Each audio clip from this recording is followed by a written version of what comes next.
natin tong kay Bato de la Rosa, mga bossing, ha. O ito, pakinggan natin itong sagot ni Bato de la Rosa dito sa kanyang sa mga panayam sa kanya sa media. O ayaw daw sumuko. Sino mo naman susuko? Gago ka ba? Utangin na mo, ba't ako susuko sa hindi ko naman kaano-ano, hindi ko naman kalahi. Katulad na lagi ko sinasabi, galit na galit tayo sa galit na galit tayo sa South China Sea, mga nangyayari diyan. Na yung China inaangkin yung ating dagat man lang 'yan. Oo, pero galit na galit kayo. Atin ang Pilipinas, atin ang Pilipinas. Tapos ito, hindi nyo maisigaw, atin si Bato. Atin talaga si Bato, Pilipino yan eh. Sa Pilipinas si Bato, Pilipinas ang may-ari kay Bato. Ang pasaporte niya ay Pilipinas, kaya dapat protektahan natin si Bato sa mga foreign object. O sa mga foreign entities na gustong mamulitika dito sa Pilipinas. Hindi ba natatandaan niyo, marami tayong mga Pilipinong nagkasala sa ibang bansa. Pinipilit natin silang mahiuwi sa bayang Pilipinas, tapos tayo Pilipino papadala natin sa ibang bansa. Anong klaseng pagiging makabayan yan? Yan na nga lang yung perfect example eh. Yung babae sa Thailand na nahuling transport ng droga. Droga yan nakakadiri yan. Droga yan. Pilipino pumunta doon, may daladalang droga. Masama yun, pero pinilit pa rin natin pauwiin dito, hindi ba? Tapos binigyan pa ng mga bulaklak, binigyan pa ng mga marching band, sumalubong, pero tarantado yung kaso niya. O kahit sabihin nyo, inosente naman siya. Parang inosente, daladala niya yun dun. Parang naging inosente yun, di ba? So binibigyan natin ng VIP treatment. Tapos ito si Senator Bato de la Rosa. Senador pa yan Pangalawang pinakamataas na boto noong 2025 senatorial election. Ipapadala nyo dun ng ganun-ganun lang. Mahiya naman kayo sa mga bumoto sa kanya? Di ba? Dapat sumisigaw din yung mga sumisigaw na atin ang South China Sea. Dapat sumisigaw din sila ngayon na atin si Senator Bato de la Rosa. Dito ikulong si Senator Bato de la Rosa. Dito siya isalang sa silya elektrika. Ganun dapat, hindi sa ICC. Putangin na ninyo, mag-file kayo ng mga kaso dito sa Pilipinas. Patunayan ninyo na talaga nagkasala ito si Bato de la Rosa dito sa Pilipinas, hindi sa ibang bansa. Okay nang ina nyo, mga bobo kayo o mga double standard. Ni Senator De La Rosa ang resolusyon ng Senate Minority. At live mula sa Senado, may express report si Mon Gualvez. Mon, ano bang sagot ni Senator Bato dito nga sa panawagan ng minorya? Nikki, wag masyadong atat na atat. Yan ang sagot ni Senator Ronald Bato de la Rosa sa panawagan nga ng minorya ng Senado na voluntaryo na lamang siyang sumuko sa mga otoridad. Sa gitna nga yan ng bantang pag-aresto sa kanya sa bisa ng arrest warrant mula sa International Criminal Court o ICC, nanindigan si De La Rosa na hindi nga siya susuko at uubusin pa ang lahat ng legal remedies. Kabilang dyan ang hiniling nilang Temporary Restraining Order o TRO sa Korte Suprema na pipigil sa pag-aresto sa kanya. Pakinggan natin ang bahagi ng pahayag ni Senator De La Rosa. Huwag sila masyadong atat-atat na ikulong ako. Grabe naman sila eh. Alam naman nila na foreign na court yan eh. Layuhan yan eh. Sana yung pinaglalaban namin, ni Senator Lacson in particular, siya, pumirma siya, di ba? Para kay De La Rosa, wala naman anyang proper authority sa ilalim ng Administrasyong Marcos Jr. Dahil si dating Pangulong Rodrigo Duterte nga raw, idiniretso sa ICC Detention Facility sa The Hague, Netherlands. Pinasaringan din ni De La Rosa ang mga pumirmang senador sa naturang resolusyon. Narito ang kanyang pahayag. Ano na tayong tao eh, ultimo paplastikan. Sila rin yung lima na yan. Kapag sila ang nilagay sa aking sitwasyon, I don't know. At saka ang kapal naman ng pagmumukha mo, Ping Lacson, kupal ka. Nung ikaw may kaso, tumakas ka. Hindi ka rin nagpasailalim sa proseso, tumakas ka ng ilang taon. Bumalik ka na lang nung iba na yung liderato. Tapos gusto mo sumuko si Bato de la Rosa? Ikaw nga nun hindi ka sumuko. Tarantado ka ba? At saka isa pa, yung kay Trillanes, yung kay Dilima, putsang ina. Yang mga yan issued by local courts. Hindi naman yan issued ng international court.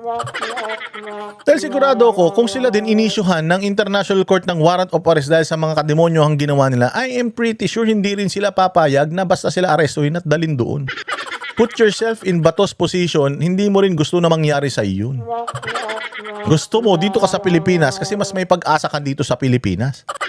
Oo, mas may pag-asa ka sa Pilipinas. Bakit? Kasi alam ng mga judges dito sa Pilipinas kung ano yung totoong nangyari noong panahon ni Pangulong Duterte. At maiintindihan ng isang huwes na Pilipino yung mga ebidensya na ipipresenta. Tingnan mo kung gaano ka out of touch yung ICC nung deliberasyon ng confirmation ng case ni Pangulong Duterte, di ba? Kaya nga si Pangulong Duterte hindi na umaattend sa mga hearing ng ng ICC kasi alam niya na. Alam niya na wala siyang kalaban-laban diyan. Alam niya na diyan siya mamamatay. Kaya nga nagpalit na rin sila ng mga counsel kasi strategy nila 'yun eh. Syempre, ma-delay pa ng ma-delay pa yung hearing na yan ng kaso kasi kahit na anong ebidensya ipakita ni Pangulong Duterte diyan, wala na yan, tapos na yan. Ang galing na ni Kaufman, hindi kahit isa sa mga pleadings, isa sa mga request ni Kaufman, wala silang ibinigay. Ibig sabihin, done deal na ito. Parang itong impeachment inday Sara sa sa Kongreso na kahit na anong pakita mo, kahit na anong laban mo ng ebidensya, hindi ka na mananalo. So tanggapin mo na lang. Ganun ang ginagawa ni Pangulong Duterte. Kaya si Bato de la Rosa, alam niya na pag nagpunta siya diyan, guilty siya. Bakit ka magsusuko? Bakit ka susuko sa alam mo na political at alam mo na wala kang kapag-apag-asa? Ikaw ba? Nakita mo yung papapasukin kita doon sa isang kulungan na mayroon 100 leon. Papasok ka ba dun? Tapos walang kaabog-abog. Hindi, basta gusto kitang papasukin dyan sa kulungan na yan na may mga leon. Putangin na mo, papayag ka.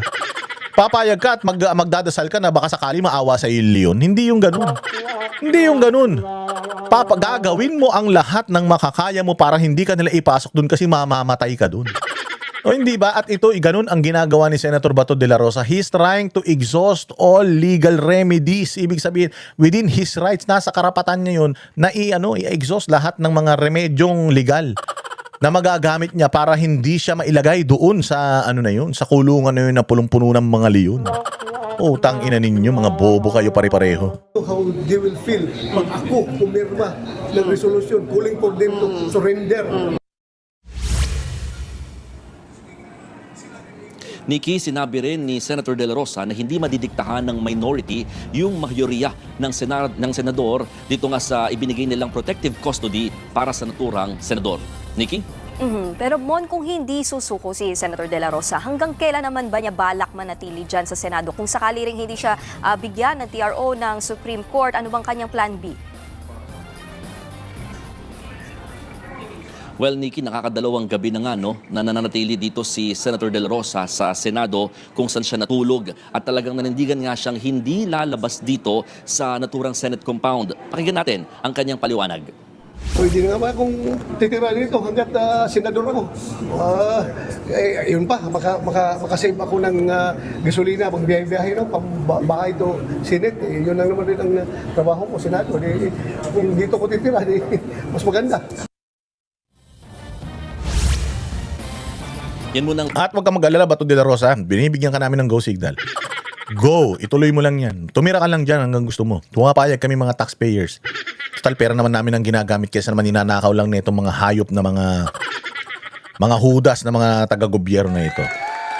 Hindi ba? Kami ang boses ng masa, hindi natatakot. Katotohanan lang, di kami nalulunod.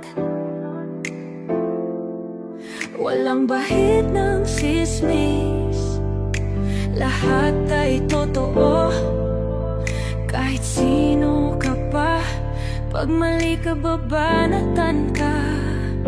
Walang pinipili kulay, wala kaming kinikilingan.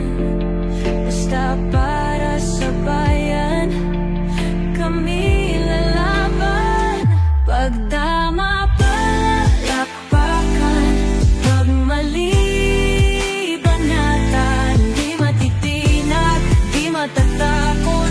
Para sa bayan, tuloy ang sigaw. Sa harap ng kamera, walang halong takot. Mga baluktot, lahat kayo'y tutumba.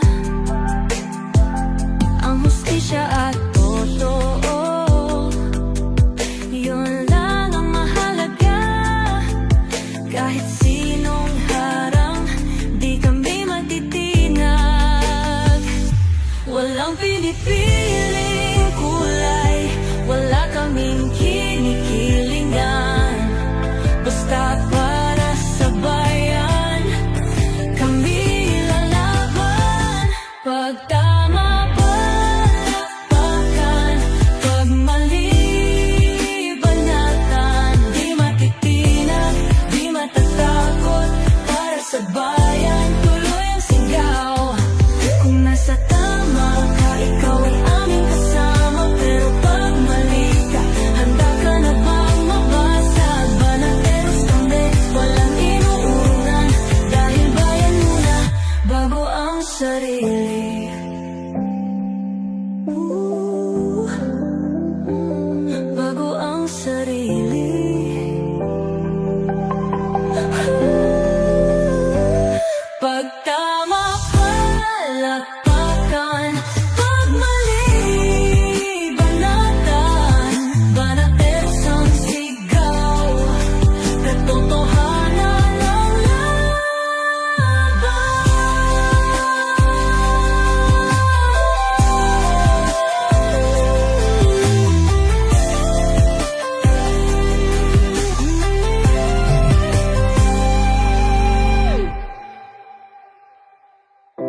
sa harap